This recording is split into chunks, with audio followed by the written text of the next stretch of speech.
بدل جوتی، وہ جوتی نہ بدلے، ساری اس کی بیعت پھک کر کے اڑ گئی، بات جوتوں پہ آ گئی، جوتی بدل، وہ جوتی نہ بدلے جی، رنگ اس کا اڑ گیا، ہونٹ اس کا کپ کپانے لگی اور کہنے لگا کہ میں کسی اوکھی جگہ سے پھنس گیا۔ میں کہتا ہوں میں پہلے کیسے تو برزائی نہیں تو چوڑا، کہنے لگا جی کس طرح؟ میں کہ میرے کو کتاب ہے سیرت المہدی، مرزے دے بیٹے دی کتاب ہے، وہ لکھیا کہ حضرت مسیح موعود لعنت اللہ علیہ جب قمیض پہنتے تھے تو اکثر نیچے والا بٹن اوپر والے کاج میں یوں، اور اوپر والا بٹن نیچے والے کاج میں یوں پہنتے تھے، مت ہمارے گی ان خبیثوں کی، یوں ان کے بٹن ہوتے تھے، تو یوں قمیض کو پہنتے تھے۔ یہ حوالہ دکھا، یہ ٹھیک ہے؟ کہنے لگا ٹھیک ہے، چل میں کہ بٹن سیدھے کر، بٹن سیدھے کر، تینوں میں مرزائی تے بڑھاواں پہلے، تو مرزائی نہیں بنتا پیا، بٹن نہ لگائے۔ اس کے ساتھیوں کو میں نے کہا، میں کہ لو بٹن دے، بٹن لو دے، وہ بٹن نہ لائے جی، 15 منٹ تک رولا پیا رہا، جب میں کہ مرزا لاؤں جی اس طرح بٹن، کہتا ہاں، تو پھر میں کوئی گل کیوں نہیں مانتا؟ خیر میں نے کہا چھوڑو دفع کرو۔ اچھا میں کہا یہ بتاؤ مرزا قادیانی سر کو تیل کیسے لگاتا تھا؟ آواز ادھر نہیں جا رہی؟ جا رہی؟ مرزا قادیانی سر کو تیل کیسے لگاتا تھا؟ کہتے ہیں جی میں نہیں پتا۔ میں کہا لکھ دی لعنت تیرے جمع کھوتے دے بچیا، سانو کہنا کہ نبی مان لو، تینوں کسی گل کا بھی نہیں پتا؟ بغیرت انسان 10 تیل کی لاؤں سی، چپ کر کے بیٹھ گیا۔ میں نے سیرت المہدی کھولی، میں نے کہا یہ دیکھ میں لکھا ہے کہ مرزا قادیانی لعنت اللہ علیہ ہاتھ پہ پہلے حضرت مسیح موعود تیل ہتھیلی پہ تیل ڈالتے، پھر دونوں ہاتھوں سے اس کو ملتے، ملنے کے بعد سر پہ اچھی طرح اس کو مل لیتے، اور جو تیل ہاتھ کو لگا ہوتا وہ کوٹ یا قمیض کے ساتھ یوں صاف کر لیتے، جس پر قمیض یا کوٹ پر باری باری دھبے پڑ جاتے۔ میں نے اپنے بیٹے کو آواز دی، میں نے کہا حمزہ بیٹا ذرا گھر سے تیل لے کے آئے، انہوں ذرا تیل لائیے۔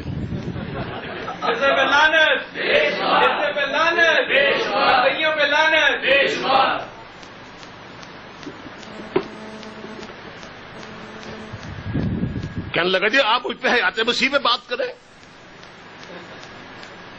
اجرائے نبوت پہ بات کریں؟ میں نے کہا نہیں، یہ دنیا کا اصول ہے، 1,24,000 انبیاء کرام نے سب سے پہلے اپنی ذات کو پیش کیا۔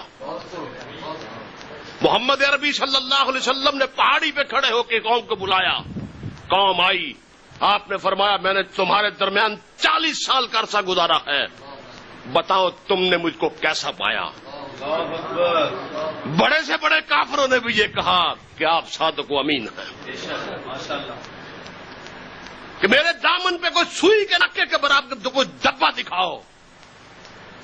نبی سب سے پہلے اپنے کریکٹر کو پیش کرتا ہے قوم سے،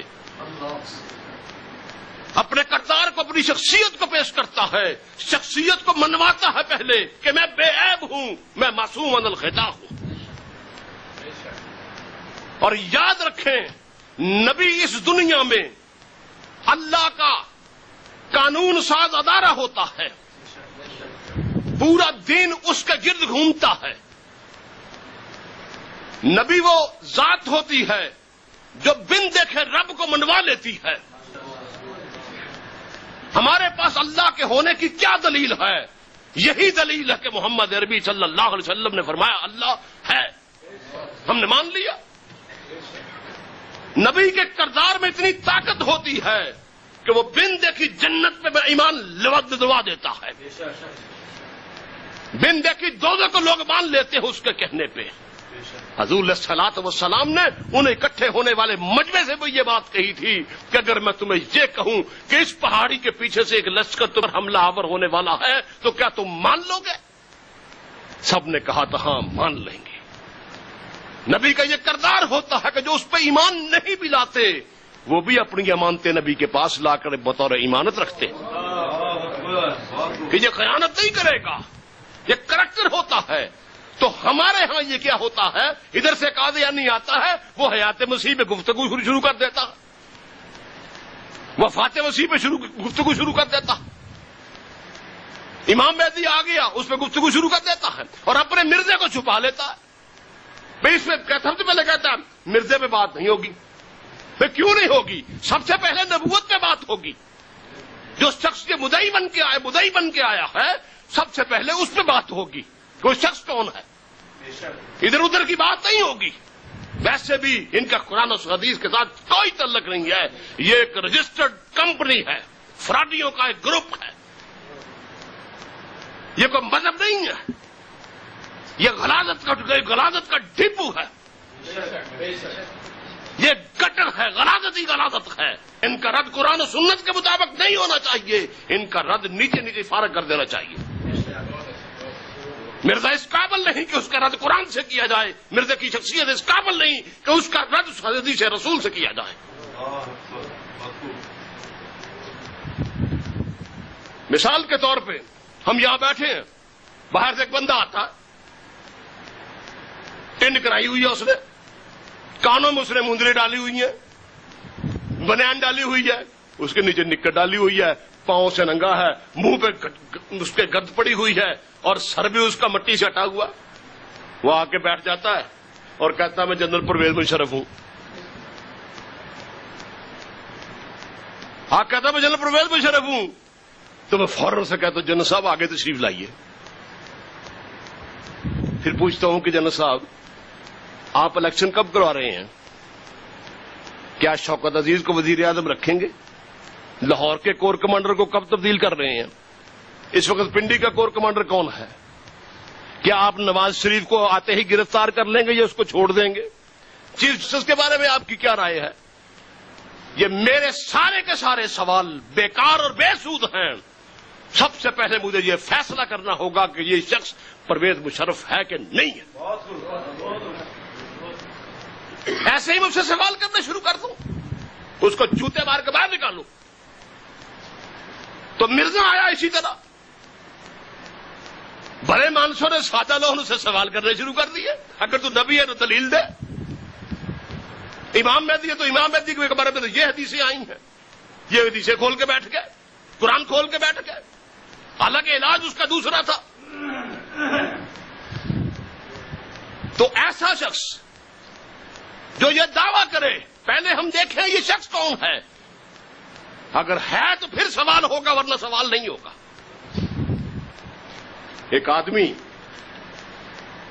آتا ہے ہمارے 10 علماء کرام کے پاس، وہ کہتا ہے میرا نام سردار عبد القیوم خان ہے اور میرا نام قرآن پاک میں آیا ہے اور میں 10,000 روپے کی شرط لگاتا ہوں، اگر میں جھوٹا نکلوں 10,000 روپے دوں. اب 10 آدمی قرآن کھول کے اس کا نام ڈھونڈنا شروع کر دیتے ہیں. اس کا نام ہے کہ نہیں ہے کہ نہیں ہے؟ پاگل وہ ہیں جو قرآن کو کھول رہے ہیں. اس کا نام ہے کہ نہیں ہے؟ مرزے نے ساری زندگی یہی کام کیا کہ میں فلاں جگہ پہ میرا نام آیا. اس نے یہ بھی بکواس کی کہ ان انزلنہ قریب من القادیان، کہ ہم نے قرآن کو قادیان کے قریب نازل کیا. تو اس کی جو ذات ہے، جو اس کی شخصیت ہے، سب سے پہلے اس پہ گفتگو ہوگی. ہماری مثال تو وہ ہو گئی کہ جنگ عظیم میں جب جبری بھرتی شروع ہوئی تو فوج رات کو آتی، پورے گاؤں کو گھیرتی. گھیرنے کے بعد وہاں پہ جتنے نوعمر لڑکے ہوتے، جوان ہوتے، بوڑھے جن کی صحت اچھی ہوتی، ان کو ٹرکوں میں بھر کے جبری بھرتی کر کے مختلف جہازوں پہ کسی کو فرانس بھیج دیا، کسی کو سری لنکا بھیج دیا، کسی کو فلاں جگہ بھیج دیا. جہاں جہاں محاذ سے جبری بھرتی کر کے بھیج دیتا اور لاکھوں لوگوں کو اٹھایا انگریز نے اس طرح. تو جیلم کے گاؤں کا ایک آدمی جہاں ایسا رات کو چھاپا پڑا تو نوجوان اس نے اٹھائے اور مسلم ملکوں میں بھیج دیے. وہاں سے ایک عورت کا خط آیا، ایک خامند کا خط آیا اپنی بیوی کے نام.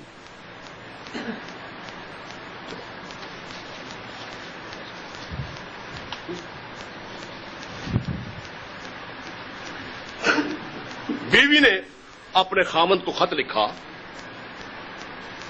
کہ تو چلا گیا، تیری جان تو چھوٹ گئی، لیکن ہم یہاں پر بڑے پریشان ہیں کہ مرد سارے کے سارے فوج اٹھا کے لے گئی، اب یہاں پر بوڑھے ہیں جو مرنے کے قابل ہیں، چھوٹے چھوٹے بچے ہیں یا عورتیں ہیں، یہاں پہ تو کھانے پینے کے لیے بھی کوئی چیز نہیں ہے، ہم تو بھوک سے مر رہے ہیں۔ خط پہنچا خاوند کے پاس، خاوند نے جواباً خط لکھا کہ یہ راز جو میں تمہارے سامنے رکھ رہا ہوں، یہ راز میرے پردادا نے میرے دادا کو دیا مرتے وقت، میرے دادا نے مرتے وقت میرے ابا کو دیا، اور ابا نے مرتے وقت مجھے دیا۔ یہ راز کسی کو بتانا نہیں، یہ تمہیں بیچ رہا ہوں اس لیے کہ ہمارے خاندان پر کسی وقت بھی ابتلا یا مصیبت آ سکتی ہے۔ تو خط میں اس نے تحریر کیا، راز یہ ہے کہ ہمارا جو 1 مربع زمین ہے اس میں 40 کلو سونا دفن ہے، تو وہ تم سونا نکال لو اور آہستہ آہستہ بیچ کر کھاتی رہو، گزارا کرتی رہو۔ فوج کا خط تھا، فوجی کا خط تھا، خط سنسر ہو گیا، پکڑا گیا۔ فوج نے کہا، وہ بھوکی ننگی فوج تھی، اس کے بعد تو تنخواہ دینے کے لیے بھی پیسے نہیں تھے، لیکن 40 کلو سونا ان کے مربے میں۔ فوج اسی وقت آئی، 1 مربے کو ان کے پورے کو گھیر لیا، اس کی کھدائی شروع ہو گئی۔ مہینہ بھر کا لگ گیا کھدائی کرتے کرتے، سارا مربع انہوں نے کھینچ مارا، کچھ بھی نہیں نکلا۔ اس کی بیوی نے لڑتے ہوئے خط لکھا کہ ہم پہلے اتنی مصیبت میں مبتلا ہیں، تو نے یہ کہا کہ یہاں پہ سونا ہے 40 کلو، تو فوج آئی ہے، اس نے سارا علاقہ گھیر کے اس کی کھدائی کی ہے، کچھ بھی نہیں نکلا یہاں سے۔ خاوند کا جوابی خط آیا، اس نے کہا کھدائی میں نے کرا دی ہے، برسات کا بیج پھینکو، پوری فصل تیار ہوگی، خود بھی کھاؤ باقیوں کو بھی کھلاؤ۔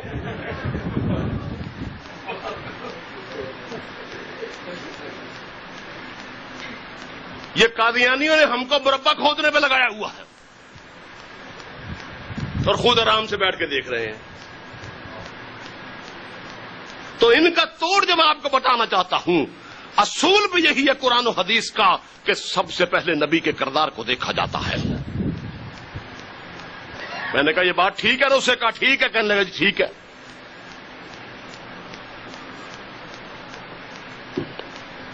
اب میں کہہ رہا جی مرزے کی گل نہ کرو، میں کہا کیوں؟ نہیں جی انہوں نے اسی نہ چھیڑو، میں کہا اسی کا تو سارا کیس ہے، اسی نے تو یہ تھیم دیا ہے، یہی فلسفی اسی نے تو پیش کی ہے۔ تو بیٹھا ہوا، اچھا میں نے اس کو کہا کہ بتا بھائی تیل آ گیا، اب تیل کی شیشی پڑی گئی، سے لا تیل ہو ثابت تو مر جائیں گے۔ اب وہ تیل نہیں لگا رہا جناب۔ اب لڑکے کہنے لگے کہ جناب تو نہ لا، اسی تیرے سر لا دینے ہیں، لیکن تو اتوں پونج کے نا ایک بار انج کر کے دکھا دے بس۔ کونے میں دبکا ہوا بیٹھا ہوا، میں کو چھوڑ دو اس کو، یہ مرضی ہی نہیں، یہ چوڑا ہے۔ اچھا میں نے کہا یہ بتاؤ مرزا قادیانی کھانا کیسے کھاتا تھا؟ پھر چپ۔ ساتھی کہنے لگے، انہوں نے کہتے ہیں سانو صحیح لگنا کہ تو چوڑا ہے، تو جواب کیوں نہیں دیتا کوئی؟ تو جدی نبوت نو دا مبلغ بنیا، لوکاں نو کہنا نبی مان لو، رسول مان لو، مسیح موعود مان لو، امام مہدی مان لو۔